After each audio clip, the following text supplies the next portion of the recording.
Welcome to Cultivate, a Veritas Academy podcast, where we explore truth, beauty, and goodness through meaningful conversation. We invite you to join us in discussions meant to edify your mind, encourage your heart, and equip your family to live abundantly in Christ.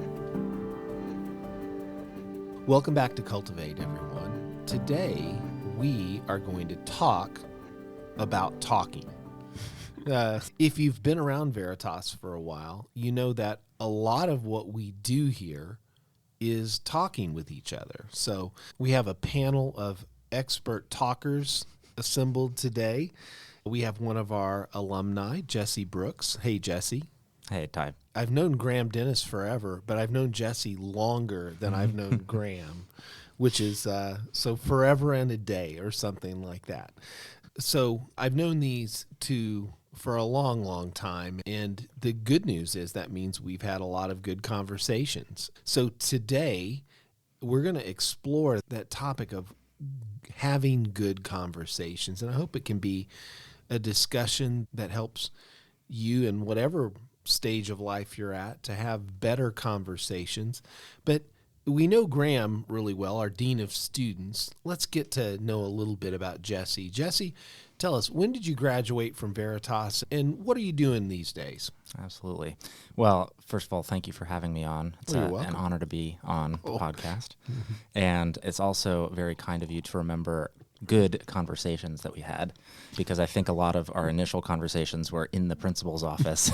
So, What do you mean? Those were good. They were good for me. I mean, they were also good for me, though I didn't feel like it at the time.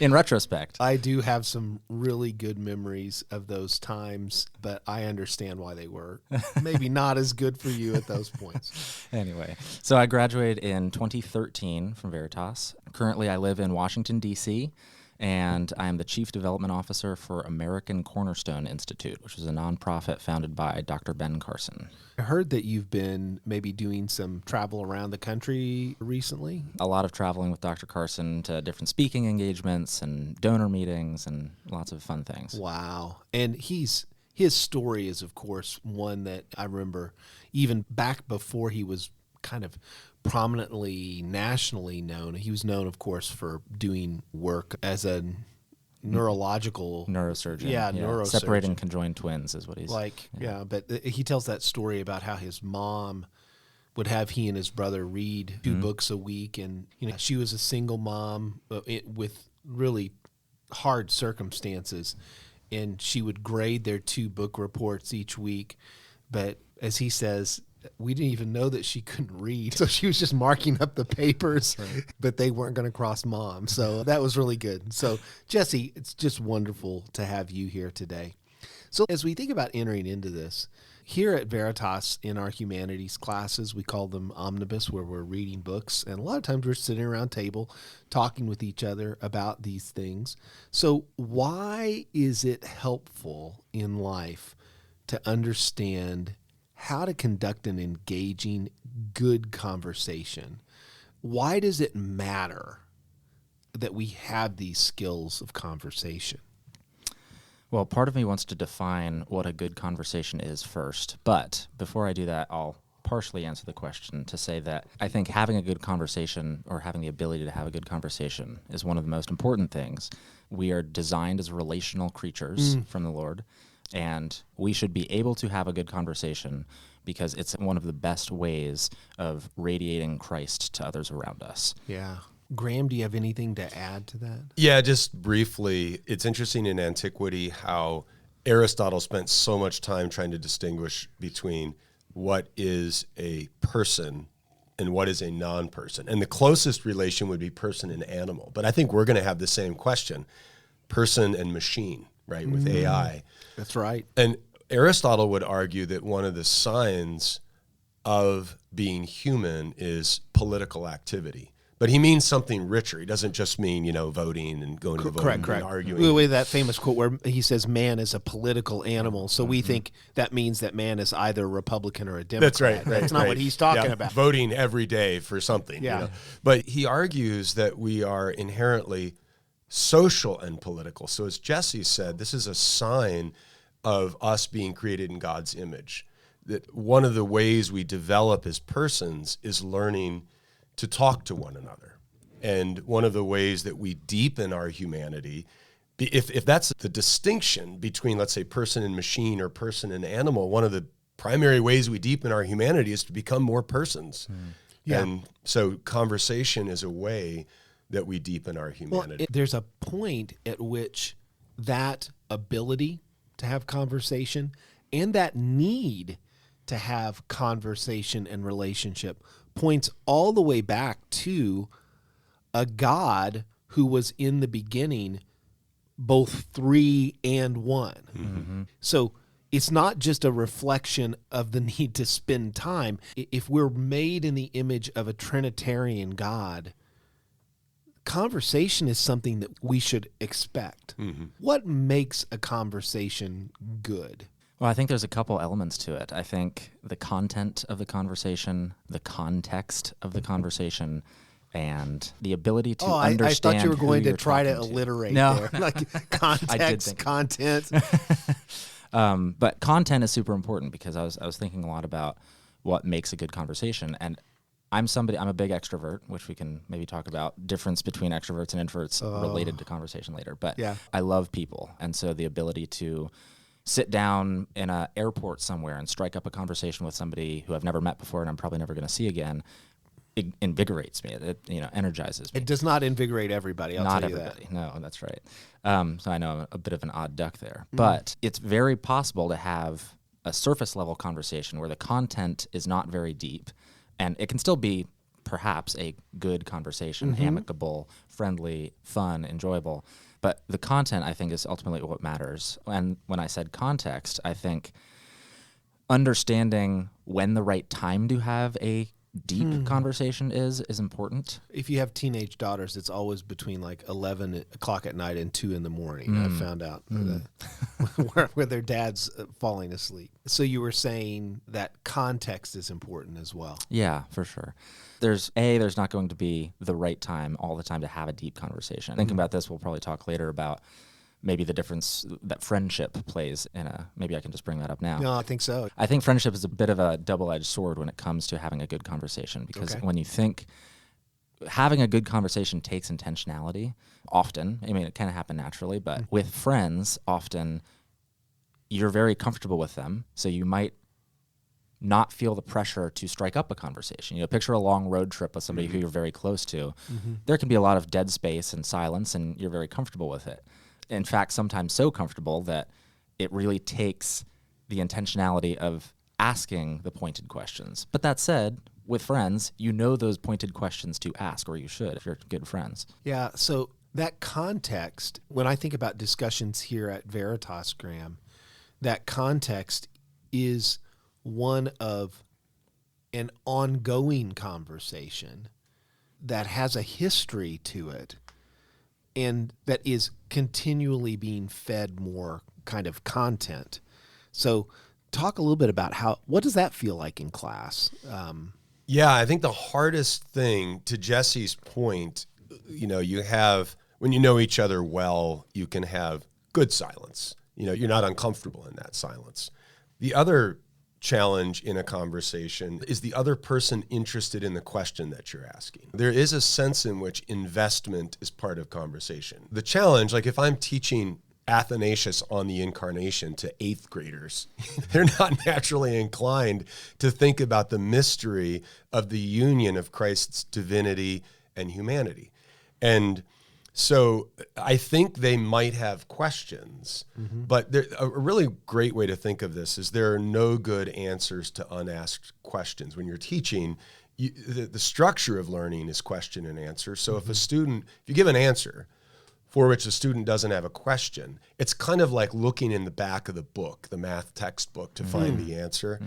So I think the challenge is to build up the context even with a particular class dynamically. That class, what interests them, where maybe the kids who are inclined to speak too much. And so the challenge is being able dynamically to find out what interests them. Now, granted, the academic environment requires certain tools that you're using, and they're not always going to be maximally invested.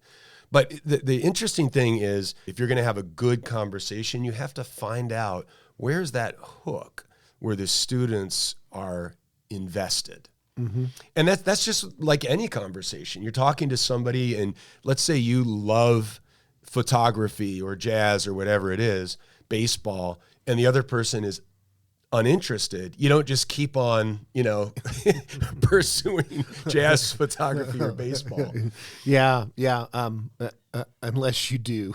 Unless you do, which makes you what my friends call an EG, an enthusiast guy who corners you at a party for 3 hours. Oh, that's not enjoyable.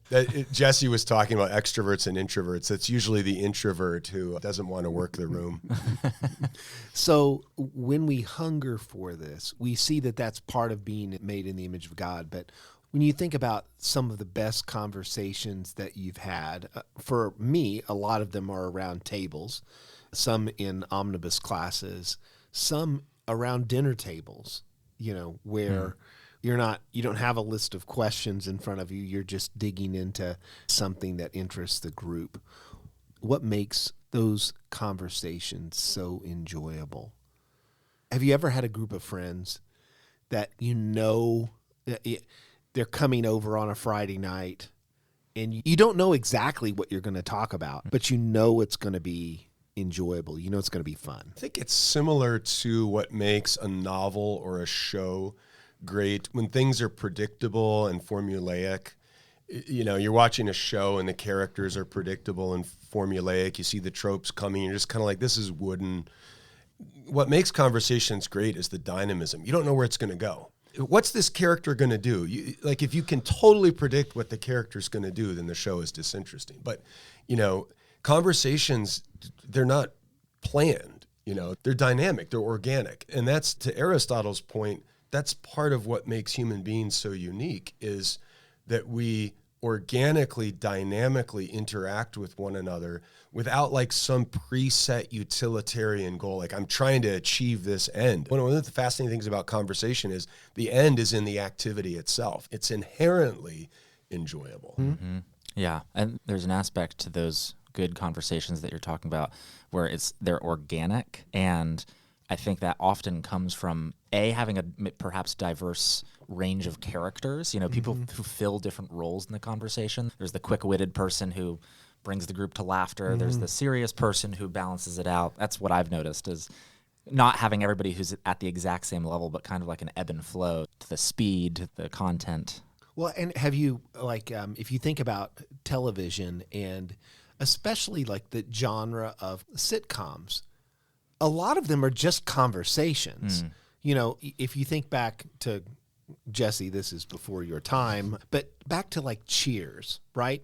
Basically, a lot of the shows just happen at this pub in Boston.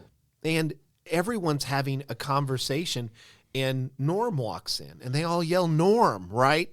So, and those conversations are so good that we'll just sit and watch these people. Right. And, that goes to MASH or Friends or Seinfeld. And it's just that desire to see friends interacting that's so enjoyable. So in your experience as a former student and as a current teacher here at Veritas, how did your classical Christian education or the work that you're doing at a classical Christian school help you to become a good or better conversationalist? Yeah, I think probably two things. One, we've already touched on a little bit, but the dialogue in Omnibus classrooms is critical because you learn how to ask good questions. And then two, I think a lot of reading helped. There's an aspect to reading, I think, which informs both vocabulary that you can use later when you're talking, but also how to communicate thoughts effectively. I always loved reading even when I was a kid, but a lot of the reading the classics and spending time reading great books, I can attribute some conversation to that. Yeah, well, and doesn't that give a commonality of language with your classmates, a commonality of ideas, or as my wife said about, why I ended up running a school, she said, you just want people, you want to have people that laugh at your jokes. Eventually you want these students to be people that go like, they understand, this obscure joke about the Divine Comedy, and they go like, oh, that's funny.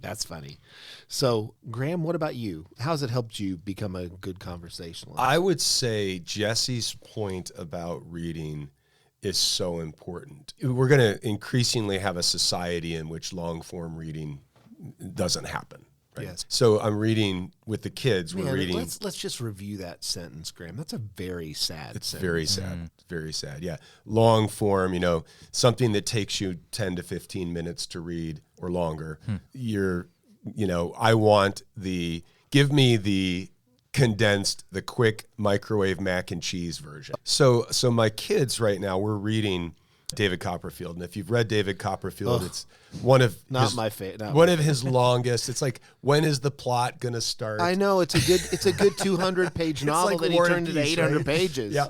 But what's really funny is both of my kids are enjoying it, and I know they went through a period where they were like, my son Henry's reading Harry Potter, and if he stays up until 2 a.m. and his eyes are bulging out.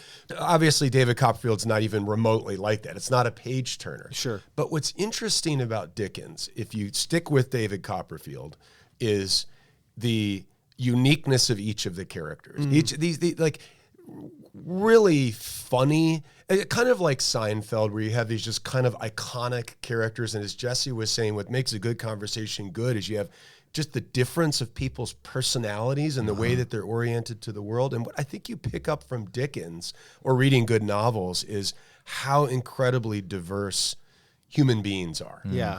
And then there should be a curiosity that I'm interested in this diversity, right? That God made people, he didn't draw humanity with, an 8-color crayon box.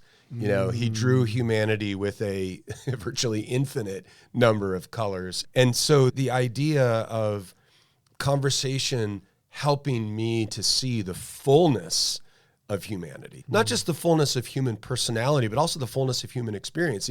Somebody has experienced something I haven't experienced. It makes me think, oh, that's interesting. I'd like to do that. I'd like to read that book. I'd like to go to that place. I remember a friend was talking to me about just recently a book I picked up, reading this book.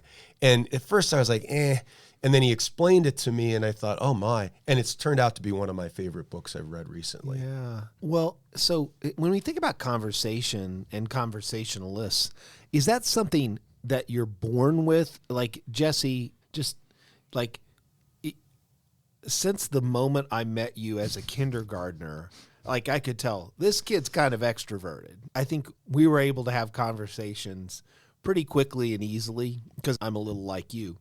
So is that a skill that we're born with? Can we cultivate it?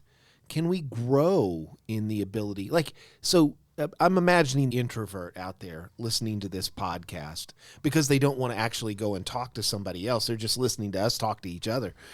Is there only hope to be in the back of the room listening? Or is it something that can this ability be grown? Absolutely. I mean, the name of this podcast is Cultivate, right? It can be cultivated. And in answer to your earlier series of questions, it was yes, yes, and yes. I think that there is an innate skill in some people, the gift of gab, that some people are just naturally going to be better at, not just because of extroversion per se, but because of the way their brain works perhaps, or probably the environment in which they were raised, I think is probably a huge part of it. We can talk later about how to raise your kids well, even though I can't speak to that as directly. Yeah. I think there's some amount that is very natural to people. It's a natural skill to have, but it can certainly be cultivated. You can work on it, and it might not be as scary as you think. I believe one of the best parts of being a good conversationalist is asking good questions, which even introverts can do. Yes. Yeah. We try to have some accountability as our school. Like Jesse, you got to walk around the building here. A little bit different than it was. Oh yeah, just a little bit. Yeah. So as we think about discussion, there's a way that we have some accountability in discussion. And I always tell the students, we're looking for them to enter in. And for some of them, it's hard for them not to, right? But for some of them, it's a real challenge. So one of the things that we reward is asking good questions. So even if you're confused, or even if you're like, I'm not sure how to answer, if you just can find some part of what this person's talking about and say, could you unpack that more? Could you help me understand what you mean by that? That's a good tool to have in your tool belt. Another part is, Jesse mentioned earlier, intentionality. And, to say, I'm going to go into this interaction with this human being wanting to know about this person, what's happening. It's just the intentionality is related also to questions. If you're interested in someone's world, in someone's life, you'll ask questions. And so actually a huge part of conversation is learning to have regularly the habit of the intentionality of asking questions. So, if Jesse's going to, Jesse meets an introvert in the airport and Jesse's an extrovert and he has a conversation with the introvert, my guess is you're asking really interesting questions, right? The introvert isn't naturally going to want to talk unless the questions are interesting. Yes. Well, and that brings us to this topic of friendship, which you mentioned earlier. And how necessary is that friendship, that kind of love that is standing shoulder to shoulder looking at something? How necessary is that? And how helpful is it to conversation? I think oftentimes it's going to change the content, what you're talking about. I really enjoy finding strangers who will open up and divulge information about themselves right away, but not everybody's like that. Yeah. But as you grow in friendship, you're much more likely to talk about struggles and things like that, which really then draw you closer together, ultimately. They should. If you find strangers sometimes that are oversharers, it might be like, whoa, that's too much. Yeah, if you're counting, this is the third time I'm going to mention Aristotle. Wow. I got to sneak in Cicero at some point. Right, obviously. We're going to move on from the Greeks to the Romans. It's like a hat trick. It's a Aristotle hat trick. But he says the friend is another self. And to Jesse's point, getting past, there is, small talk is important. A lot of conversation is small talk, but it's the prelude to getting to that deeper place of someone's soul, what really matters to that person. And it is interesting how what friendship does is it goes back and forth between the shallow and the deep. And it's sometimes even in the same conversation. Small talk leads to something deeper. And we don't expect, I'm not going to share my deepest concerns with someone unless I trust that person. And so the conversation moves from the shallower to the deeper based upon trust. And so friendship obviously is the condition for the possibility of finding out what someone's soul is like. Yeah. So is good conversation the result of friendship? Or I know that in some parts, I can think of times in my life when good conversation has been the cause of friendship. Like I had some good friends in seminary, and the reason that I had them as good friends was we were in class and they said something, and then after class I would go, hey, you said this. And as we started to unpack that, we had one Dutch Calvinist, I was a Reformed Baptist at the time, and one old Southern Presbyterian. And, those little conversations led to all of these great conversations about the difference between North and South, and how should nuclear weapons have been used in the Civil War, or if they existed, which was, you just end up in these places that you're like, how did we get here? Like, this is incredible. But it all started with conversation. Yeah, I have a really great group of friends. I still keep in touch with my 4 friends from grad school at Boston College. And I look at the 4 of us, and it's just an extremely unlikely friendship. My friend Harrison came to college as an atheist Marxist. My friend RJ was a Baptist from Alberta, Canada, who paid for college with cows. My friend Ethan is from the Hollywood, California, and is a Greek Orthodox named after Athanasius. And the four of us, somehow we were all interested in the same thing. Correct. Now we've come, Harrison came to Christ. The four of us are Christians, but we have different slices of Christianity. But we did come to the place of the intimacy of our friendship from conversation. And ironically, and to the point of this podcast, it did start in class. It started in us having arguments. And I know later we're going to talk about iron sharpening iron, but one of the joys of my friend Harrison was he was the atheist Marxist who was honest enough to admit when he'd been defeated. So we'd have these incredible battles. But yeah, it started with the door to our friendship was, intellectual discourse. Well, and think about how necessary conversation is to evangelism. If many times you meet somebody or even a close friend, but you just come out swinging, it might not go exactly how you hoped. But if you're able to progress to that point and truly understand where they're coming from, they get where you're coming from, you can share the gospel in a much more natural manner. Yeah. Well, and isn't it interesting that God made us? God could have had the gospel like in words flashing in the sky every night, right? Jesus is Lord. Jesus is Lord. But he didn't. He gave us the task of having conversations. So Peter Kreeft was very instrumental in the conversion of my friend Harrison because they'd argue in class, and Dr. Kreeft taught, like he writes, taught Socratically. And then after class, Dr. Kreeft would spend a lot of time with Harrison in his office. But the other thing is, look at Jesus, read the New Testament, and look at how many times Jesus's parables or his exhortations or whatever are the response to a sort of question and answer format in which someone brings him a question. And then he uses that as the occasion to tell a parable. The Gospels are so dynamic. It's just constantly Jesus interacting with people. And if you take the woman at the well, he interacts with her and discovers what her needs are. And the condition for the possibility of Jesus giving her the gospel is knowing what she needs, right? She's at this well and she thinks she can find satisfaction in Jacob's well. But Jesus basically says, no, that well is going to dry up, but I can give you access to a well that will never dry up. Yeah. But it only works on the assumption that this is a woman who has a need. And this brings us to a good point, because that woman actually was trying to shut down a good conversation at one point. She said, Jesus started talking about her irregular history of relationships. Good euphemism, Ty. Golly. And this is a family podcast, Graham. She says, I wonder who's right. Should we worship in Jerusalem or, and she's trying to shut down good conversation. So what are some of the worst practices?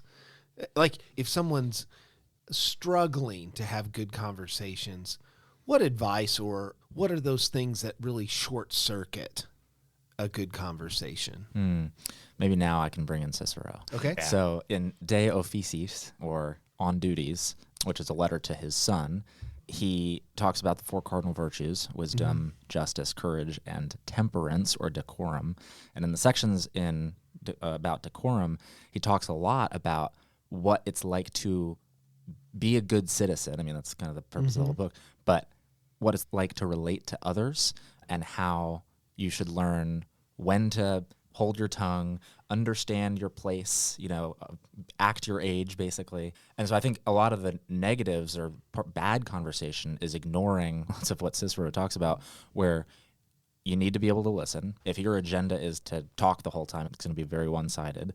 You need to be able to ask good questions. You need to be empathetic. You need to have a lot of other things there. You live in D.C., though, right? So, D.C. right now is the place of the most talking and the least conversation. There are people that stand up and they just want to hear themselves talk. Absolutely. And I know you're referring to politicians, but many friends and I have commented that so many of the people who populate DC in the political space, but also in the lobbying space and outside of that, I go to so many events where there's lots of small talk happening. there's lots of conversing. It's very rare to find people who actually want to get to know you. Many people are always putting forth, they want to talk about themselves and what they're accomplishing and what they're doing. And there's something draining about being in an environment where every interaction is networking. Yes. So one of the most frustrating things, and I have to admit that I do this sometimes, is I'm thinking about the next fun thing I can say, and I'm not listening to the person that I'm talking to. And my wife has helped me recognize that's not really fun to talk to that Ty. That's not a good practice. And it makes conversation not enjoyable. I think maybe this is really ultimately what Jesse's talking about is the vice, is there's a part of decorum is to express interest in what someone else has to say. And a huge part of marketing or getting across my idea, the utility of that, is you hearing what I have to say.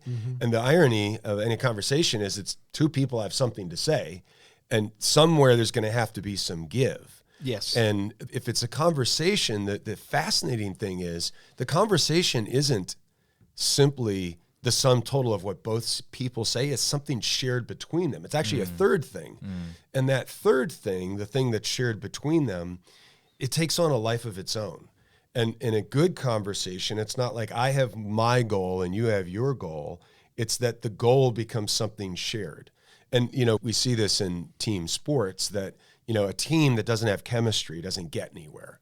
Watching the Stanley Cup right now, Florida Panthers are not anywhere near as talented as, I'm sorry if this is going to bore those of you who don't like hockey, but the Florida Panthers are nowhere near as talented as the Edmonton Oilers, but the Florida Panthers play almost perfect team hockey. And so there's something when you watch a team, where you're like, the whole is not simply the sum of the parts. It takes on and that's what a conversation is. Well, and God even describes that conversation in Scripture as, in a Christian context, of iron sharpening iron, right? David Bonson, who's been a guest on the podcast and a wonderful economics guy, talked about work at one of our events. He started in the garden and went all the way to heaven with what work is going to be like. He did make an argument for scarcity in heaven, which causes work, which I'm still wrestling with, honestly. As we think about it, did that iron sharpening iron that we experience around tables here in this world, did that start even in the garden? Was iron sharpening iron then? And man, we hope that that's going to continue in heaven. Do any of you have thoughts about in a sinless situation, how do you have good conversation? Not that we've ever experienced that. No, but one day, Lord willing. Yeah, one day, Lord willing, is right. I mean, think about that. You and I, we're going to have, with an infinite amount of time, I'll get to know like Thomas Aquinas better than I know anybody now. I'll get to know Augustine better than I know anybody now. I'm going to get to even know my wife a little bit better than I know her now. And that'll be wonderful. So, but what is conversation in that iron sharpening iron look like now? What makes it good now? And what do we have to look forward to in the eschaton? I think ironing, sharpening iron, when we think about it now, we think about it in regard to sin, us sharpening each other to be able to better avoid sin or be cognizant of sin or reject sin. In a sinless context, I think it probably flips and looks a little bit more like worship. Like we will never get tired of worshiping the Lord, further up and further in, right? Yeah. We are always going to continue to discover new things about the Lord, and I think that's probably how a sinless conversation would be framed, where it's not so much that we're needing to exhort each other or encourage each other to stay away from something, but rather that there will be new things that I can share with you and you can share with me about the Lord and his work. that I hadn't previously thought of. I think probably what Dr. Bonson's getting at, and I agree with 100%, is that we imagine either a pre-fall or heavenly context as though everything's already been accomplished. Right. Right. So we think, what is sin? It's things not being accomplished. So that's a horrific, like eternity can't be simply dwelling in the already accomplished. And especially for finite creatures who aren't God. One of the things that I think is interesting is if you think of conversation as related to difference, Adam and Eve are going to grow to be one, but they're not going to grow to be one by sameness. They're going to grow to be one by difference. And so one of the saddest things I think in our world is people being terrified of difference. You know, that we live in a cultural moment in which I'm terrified of someone who's not part of my tribe or doesn't speak my language. And the irony is, like, most of learning comes from, you know, if you've ever been overseas, if you ever traveled overseas, you really don't understand your own culture until you inhabit another culture. And then you go back to it and you say, oh, wow, I now I see what it means to be an American. Yeah. But you also appreciate things that you don't have, you know, and so my parents growing up took us, I grew up outside of Chicago, took us into the city and would, you know, have different culinary experiences. We'd eat Moroccan food and then Ethiopian food. And, you know, you're living near DC, obviously. Deep dish pizza, I'm hoping at some point. Yeah. He went right to Dogs, Morocco and Chicago Ethiopia. dogs. Yeah, No ketchup. But I would say that, yeah, a huge part of what I think Dr. Bonson is talking about is when we think that there wasn't work, you know, work is a consequence of the fall, or there won't be work in heaven, we're imagining that having to accomplish things or being like children is somehow a sinful condition. But let's just be honest. Adam and Eve had to learn things prior to the fall. They had jobs to do prior to the fall. Work wasn't a consequence of the curse. They had to unfold the potentialities in creation. And one of the ironies is that God made it so that Adam couldn't do it without a person who on the one hand would be with whom he would be one, the other hand was in some sense radically other than him. Yeah, and at least, you know, between husband and wife, at least Eve would be unknowable in some ways for him. And if we translate this into the context of like political discourse or whatever, like a democracy presupposes argument. Yeah. So if you woke up in the morning when people were arguing for the Constitution, you have the anti-federalists and the federalists. And guess what happened to James Madison? At one point, he thought enumerating rights is a bad idea. And then Thomas Jefferson basically convinced him that, no, we need to enumerate rights. And that debate, you know, Madison eventually stood up and he said, okay, my mind has been changed. Let's enumerate rights.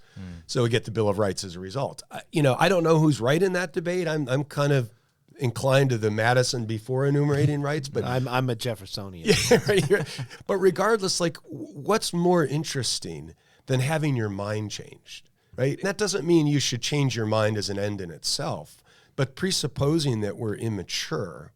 You know, I get on a job and I'm not very skilled at something. I need somebody to tell me how to do the thing I don't know how to do. Yeah. So there is a dynamism in learning, and I think that's what we're in a pre-fall context. We're all worried that what's heaven going to be? Sitting on a cloud on a harp singing one note for all eternity. Yeah, thank you. And I don't know why that kind of lack of dynamism we associate with sinlessness. Yeah. So let's think about conversation and its challenges today. What do you think the impact of technology has been on conversation? How's it made it better, if it has, and how's it maybe winnowed us, or our humanity has been conformed away from conversation? I think technology, the internet, social media has perhaps increased some aspects of conversation where you can much more easily talk with family and friends around the world. That's a benefit. But I view a lot of the ramifications of technology as negative. We have such a hyper-individualistic culture, and I think that has contributed to, you thought about tribe earlier. Individualism then contributes to tribalism because we're built for relationships. And when you are behind a phone screen or behind a laptop screen, Yep. and your life, your work is consumed with not relating to people, you then become a lot more self-focused. Yeah. There's a documentary, and I don't want to terrify you, but if you want to be slightly terrified, there's a phenomenon in Japan called the hikikomori, young men who live their lives in their bedrooms. So they're in their 20s, but they have chosen to live their lives in their bedrooms. They sleep during the day and they stay up at night. And they are engaged, as Jesse said, you can engage in dialogue online. But this phenomenon has become, they say as many as 500,000 or more people. When it's diagnosed as a serious problem, they have to go through a period of about a year of learning how to speak face-to-face with a human being again.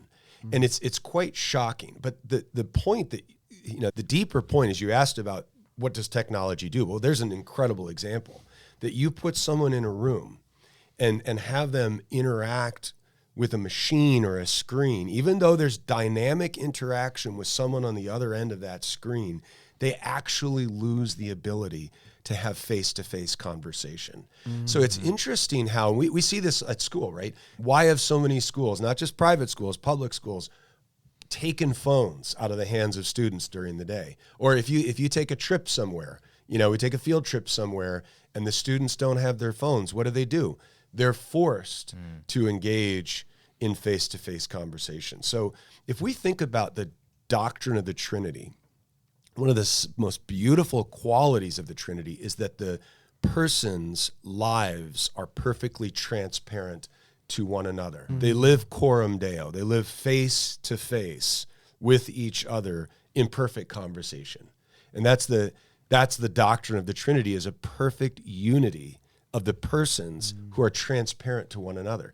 I think what the irony of the online environment does is it makes us feel like we're having face-to-face conversation, but it's actually siphoning out the capacity. Because the other thing is, there's so much risk involved in face-to-face conversation. Yes. That's so much of a lack of control. And I was thinking about this recently. The algorithms that honestly make choices about content for us are making choices that are, if you live in that world consistently, are just going to narrow your experiences to ones that are the most like you. Yeah. Living life in an echo chamber. Yeah. And it's interesting, too, with artificial intelligence, AI now, Instagram has started suggesting to me, have a conversation with Kurt Cobain. There's this odd list of characters that started popping up on my Instagram feed that they want you to feel like you're having an interaction with this celebrity or this person. Maybe Graham, if they had Aristotle, you might jump in. So you got Kurt Cobain and I would get Aristotle. What does that say about us, Jesse? Let's check the algorithms.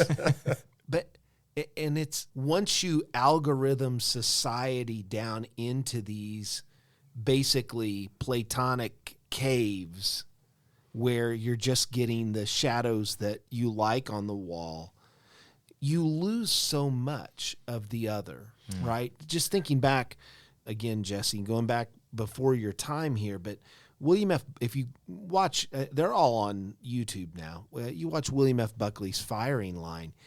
He's bringing on people that are completely opposite him sometimes.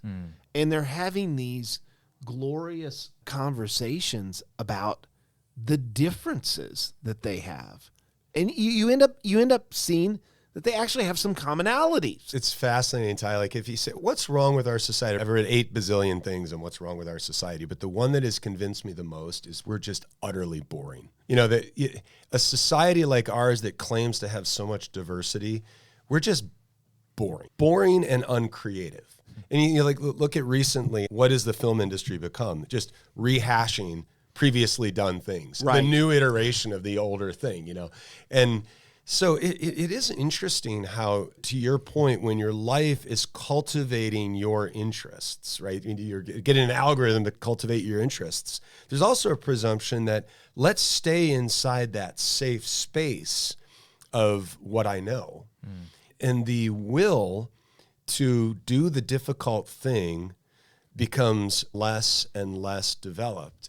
And the will to stay within the comfortable known thing is more and more developed until you have men living in their rooms. Yes. That's sort of the end, like sadly, the philosophical end of a project to create a society in which everything's safe and comfortable. Right.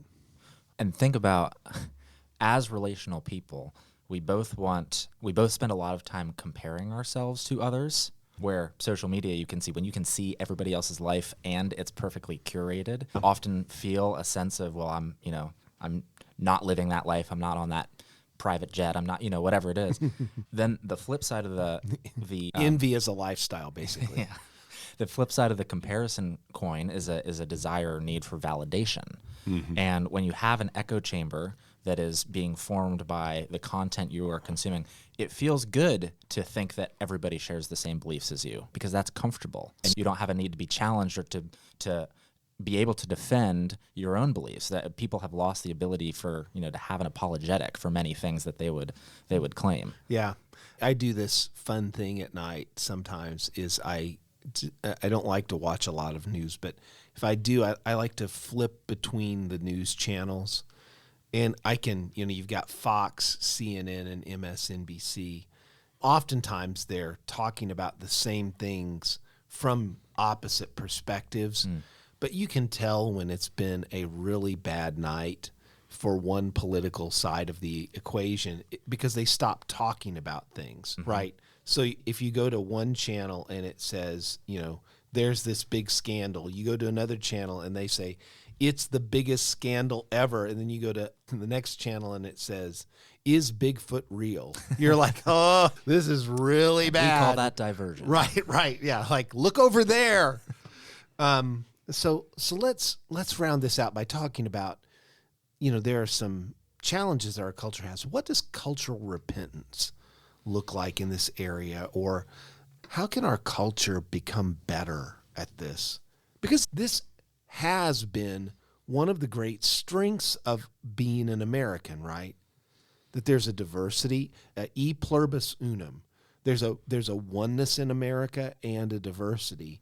But so often now we find ourselves sorting ourselves out by geography, sorting ourselves out by algorithm, sorting ourselves out by not seeing the other as another that we have some kind of unity with. I think we can, if you look at the New Testament, the attitude that Paul and Barnabas take towards pain, are you going to pursue a pain avoidance approach to the gospel or actually an approach to the gospel that will require pain? And you look at Paul and Barnabas' first missionary journey. There's a lot of pain involved in doing what they did. So, there is this interesting thing.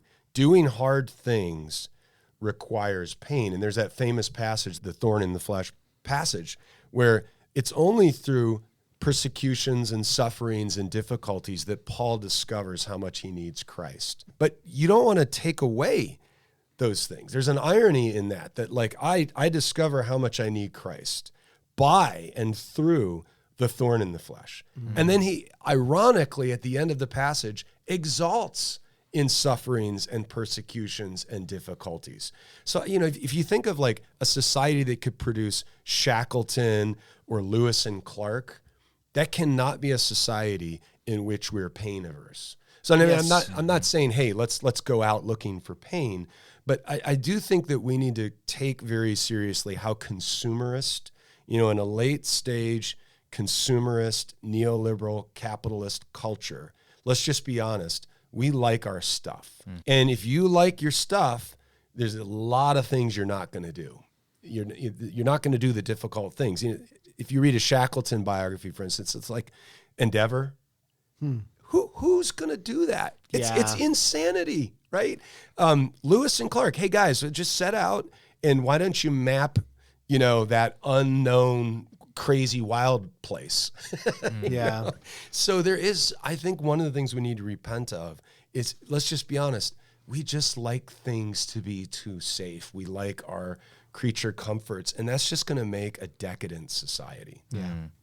In The Great Divorce, Lewis says something to the effect of, it is impossible to fully love someone until you fully love God. And to your point about prioritizing our own stuff and our own comfort, there's not that same ability to want to get out and serve the Lord. You're prioritizing the here and now, the comfort, your own priorities. So I think part of pursuing life in Christ is being able and willing to get out from under your comfort zone and do the hard things. Alexis de Tocqueville, when he visited America and wrote his famous book, on the communal side of things, he was struck by our ability to work together as we go to how do we repent from or change our ways here in America related to conversation. I think we need to have a little bit of a return to localism. I don't know if it'll necessarily happen, or, communal life, which pairs very well with what we're told to do as Christians. Happens a lot in D.C., right? We try to foster it. Well, and that's been one of the blessings I didn't mention earlier, but I'm a little over halfway through pursuing a master's from Hillsdale College in D.C. Yeah, Hillsdale has a place in D.C. now, yeah. And talking about community, that has been the single best thing about being in D.C. Work has been great. The Lord has given me lots of opportunities, but as far as good community goes, it's been the people at Hillsdale that I've found the best community with. Wow. I would say, too, a thing to think about is, two things that have been essential to civilization that are dying: marriage and childbearing. And you think of both of those things.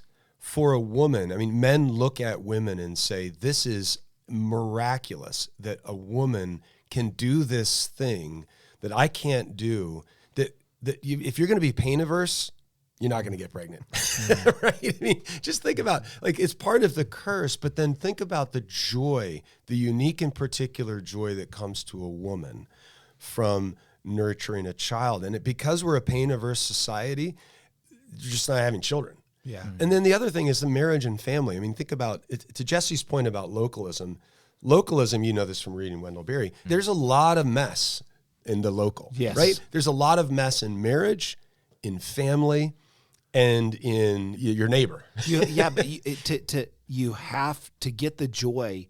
You have to accept the mess. You have to accept the mess. And I think what we're doing is trying to curate, retirement communities where we get to ride around on golf carts and play bridge and curate a lifestyle as though that's a right. And the reality is, it turns out that all the most valuable things in life, Malcolm Muggeridge has this great line where he says, looking back on his life, he says, if I would have taken away all the things that caused incredible pain from my life, I would not, and I would have at the moment, I would not have become the man I am. And it took the sum total of all of those difficult things. So I think in a palliative, pain-averse society, we are just not going to do hard things. Yeah.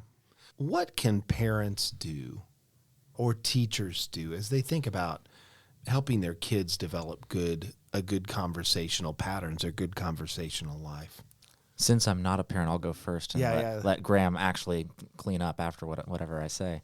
When I've observed friends of mine who have young kids, older friends who have older kids, when I see a child who can converse really well, it's because their parents talk to them like adults. Yes. Right. And it's just so much more natural. Because we are mimetic creatures, right? Meaning we imitate each other, right? Yes. And if you spend your time growing up in an environment where you're talked down to or not talked to at all, or not asked things or asked questions or expected to relate as an adult, even before you really can relate as an adult, it lowers the bar. I think following the Bahnsen point about the garden, that making mistakes, could mistakes happen prior to the fall? Yes. They would have learned through, and of course there's what you might call sinless mistakes. There are obviously sinful mistakes, but there are sinless mistakes. But, they would have learned through a lot of trial and error. And that's what conversation is. And so do we as parents panic if our child doesn't say the right thing? or do we panic if we don't get the right result? And I think there's a kind of parenting now, especially since we have all these purity, cultural and political purity tests, that I need to make sure my child thinks the right things. You will never learn to engage in conversation if you are always, a school marm, policewoman, policeman, policing the conversation in a way that it can't actually be dynamic and your children can't make mistakes. So one thing that is really a challenge is in a Christian school, I think the kids all imagine that we have to have the right opinions. So one of the really difficult things to do is when you're reading a book, you're reading someone like Friedrich Nietzsche, who doesn't have, he has some right opinions, obviously, but some not so right opinions. But, there has to be the willingness, the allowance of mistakes or misinterpretations, or like if there's a panic every time you get the wrong answer or you say the wrong thing, who's the only person who's ever going to speak? The student who already knows the answers, and the other students are never going to learn. Yeah. So a real challenge is, how do you encourage the dynamism of conversation, which means you don't know where it's going, and also people are going to say dumb things. They're going to make mistakes. They're going to make comments that, as parents, to encourage your children.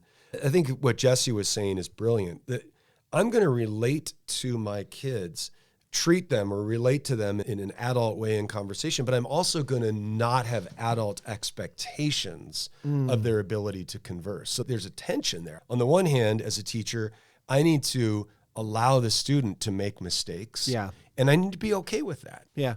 I was just going to say, I think the keys are having dinner together and having a Sabbath, because it makes time. And you need, for the possibility of good conversation, you need adequate time. Being there in the same space. I mean, you gave the crazy example of the bedroom boys, but even, think about how common it is for, maybe you have guests over for dinner and young kids, and then the young kids finish dinner and want to leave right away and run up to their rooms, right? But keeping everybody in the same area, to your point, there's just going to be much more of a chance for the children to, even if they just are sitting there listening to other adults talk, there will be an osmosis process that happens. Yeah. I was just going to say one thing, Ty, because you just said maybe one of the most important things in the whole podcast. I usually do that. Sabbath isn't inactivity. It's a kind of leisure, but it's holy leisure, and that's what conversation is. So to your point, you have to create culturals, because our lives are insane. The lives of modern people are utterly nuts. So as a teacher, I'm trying to finish the lesson. I'm trying to get to point X, As a parent, we got to do this next. And so it's really hard to create a culture of leisure. Yeah. But to your Sabbath point, that's the only place where conversation occurs. Yeah. Well, hey, guys, thank you for coming. It's been a wonderful conversation about conversation. Before we sign off, I wanted to thank our season sponsor, Hershey Financial Advisors. They're a wealth management firm located at North Point Boulevard in Lancaster, PA, leading people to make better financial decisions and empowering them to fulfill a vision beyond themselves. So it's been a blessing to have you here, and Jesse, just a blessing to see what God's doing in your life. We can have more conversations about technology and conversation and stuff like that, but it's a blessing to see you grown up. You're all grown up. Though hopefully, and there will still be some more growth over my life. Yeah. But thank you so much for having me. It was an absolute delight to be here, and very fun to both see you and talk with you. Thank you. You've been listening to Cultivate, the podcast of Veritas Academy, a preschool through 12th grade classical Christian school in Lancaster County, Pennsylvania. If you'd like to learn more about Veritas, visit veritasacademy.com to discover the truth, beauty, and goodness of classical Christian education.